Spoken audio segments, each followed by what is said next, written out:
everybody who was anybody that was up and coming in Hollywood, any of the young men and the young women. George Lucas and kind of paraded everybody in front of his camera to audition them for the role of Han Solo and Luke Skywalker. And I was lucky enough to get paired with Kurt Russell at the time. And anyone who's seen the DVDs of Star Wars now, I think that's one of the excerpts that they have, is some of the people who auditioned for that. And it's funny because I ran into Kurt about a week ago, and he still blames me for not getting that role because my audition sucked. Just kidding. There's neat trivia though, it really is. Yeah. Yeah, I was looking. I didn't realize your parents, your mother, actually, Barbara Hale, famous for Perry Mason, right? Yeah. And then you actually got to act with your mother, I think, in a. We did. My mom did a lot of films at RKO years before she did the Perry Mason series, and I think I was in a couple of her films. I think I was in Jackpot with Jimmy Stewart, and then she did a film called Lorna Doone, and she was pregnant with me in both of those films. So it's just a little bit of trivia. And probably your most famous first role, was it in Carrie? Was that the earliest? Well, I started in theater, so I did some pretty great pieces in theater with South Coast Repertory. A very, very good company in Orange County. They've won several Tony Awards in these ensuing 30 years since I was with them as best regional company in the country.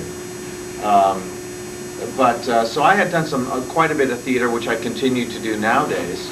But my first film was actually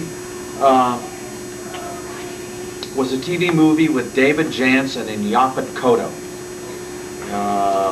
And I forget the name of it now. But that was my first TV movie. And then I did a film with Ann Baxter called The Late Liz, which was a theatrical release, but principally on a release through a Christian organization. And then I did Carrie. So Carrie was about third or fourth as far as... Yeah, it was like third or fourth. Right, and then you went on to, you started the sequel to Butch Cassidy and the Sundance Kid, right? I did First Love with Susan Day, yep, from the Partridge Family at Paramount. And then I did Big Wednesday, which was not successful at the time, but has subsequently become a very, very famous cult classic, particularly in a lot of the coastal communities. I did that with Jan Michael Vincent and Gary Busey. It was a John Milius film. And John was famous for The Wind and the Lion, and he wrote the original script to Apocalypse Now, Heart of Darkness. And he's done a lot of work with Spielberg and that whole crew of people, Coppola, whatnot. They were all like cronies. It was a good old boy club. You know? A Big Wednesday, that dealt with surfing? Surfing, yeah. And did you, I think I read something, just a little blurb about how you, were you honored at an event, or you present at a surfing gathering not too long ago? Yeah, the Surfer Pole Awards, yeah, which was through Surfer Magazine. Sam George, who was the editor there, is a good friend of mine. So I'm still involved in the surfing world to some degree. Okay, interesting. Yeah. Does anyone have any questions, Mr. Katt? Yeah, I did have a question based on the Big Wednesday movie. Did you do any of the surfing in that movie? A lot of it, yeah, yeah, yeah. But also my stunt double in that was Peter Townend, who's #1 in the world at the time, and we could be brothers. He looked so much like. Now, as we've gotten older, of course, I've gotten better looking. He's kind of plumped up. I just like to comment the character of Ralph Figley in The Greatest American Hero. Yes. The high school, Whitney High School. Yeah. That's my last name, Whitney. Oh, is it really? Yes. Peter J. Whitney. I don't know whether to say congratulations or I'm sorry. I had a question about The Greatest American Hero. A couple things. First, I used to love that as a kid, and I recall what was it? I know it's on DVD now. I haven't picked them up yet, but the what was it? You lost the manual for the suit. Is that what caused everything to That's go what happened. awry? The Instruction book. That's right. Yeah. And I remember I think before, what did they call it before a show begins? Like little teaser things, like the promote an upcoming television series.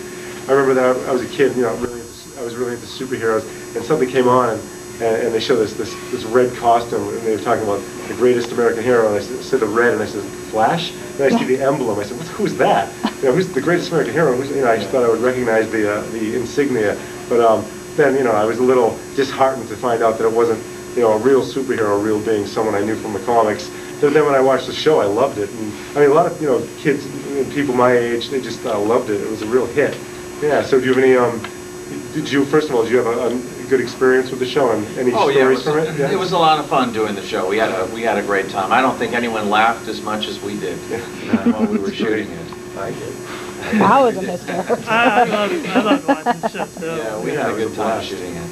Yeah. It ended prematurely, too quickly. Yeah. And what a lot of people don't know is that Brandon Tartikoff, who's now passed on, but Brandon at the time was the head of NBC, and he called me 2 years after the show went down, and we were so successful in syndication that he called me and he guaranteed me 2 more years on the air if I would come back and do the show.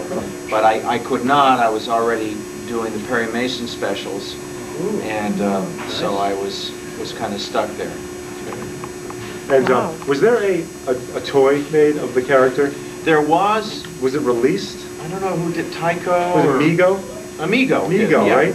I've never seen pictures of it. I don't know if it ever was released or if it was a... God, we should all own them. Yeah, I know. They're worth a fortune on eBay now. Yeah. They did little ones. Did they? The Yeah. little one came out, and then the big one didn't.